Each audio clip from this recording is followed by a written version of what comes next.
வலது கையை இழந்த போதும் IAS அதிகாரியாக வேண்டும் என்ற கனவை விதைத்து 27 வயதில் உதவி கலெக்டர் நாற்காலியில் அவர் கையெழுத்திடும் காட்சி. நாம செம்மையா வாழ்ந்து காட்டுறதுதான் நம்ம வாழவே கூடாதுன்னு நினைக்கிறவங்களுக்கு நாம கொடுக்கிற பெரிய தண்டனை.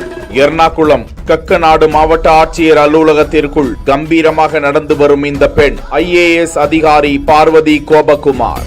சிங்கப்பெண்ணே சிங்கப்பெண்ணே ஆணினமே உன்னை வணங்கும். 15 வருடங்களுக்கு முன்பு கடந்த 2010ஆம் ஆண்டு 12 வயது சிறுமியாக இருந்த போது தனது தந்தையுடன் இருசக்கர வாகனத்தில் பின்னால் அமர்ந்து சென்ற போது ஒரு பெரிய விபத்து ஒன்றில் சிக்கி பார்வதி தனது வலது கரத்தை இழந்தாள். அதிர்ச்சி மிக பெரியதுதான். ஆனால் அவள் புதிய ஆர்வத்தோடு தனது வாழ்க்கையை தொடங்கினாள். சட்ட படிப்பை முடித்த அவர் சிவில் சர்வீஸ் தேர்வில் 282வது இடத்தை பிடித்தார். விபத்திற்கு முன்பே பார்வதிக்கு தான் ஒரு IAS அதிகாரியாக வேண்டும் என்ற லட்சிய இலக்கு இருந்தது. ஒரு கையை இழந்த போதும் அவர் லட்சிய இலக்கு மீதான நம்பிக்கையை இழக்கவே இல்லை.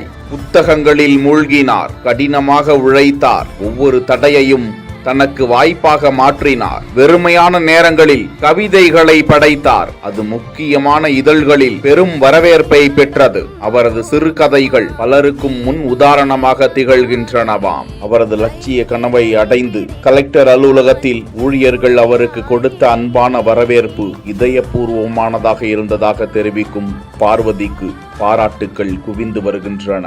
தமிழகம் எங்கும் கிளைகள் கொண்ட Annamal institute of hotel management and hospital management படிப்பில் சேர்வதற்கான அட்மிஷன் நடைபெறுகிறது.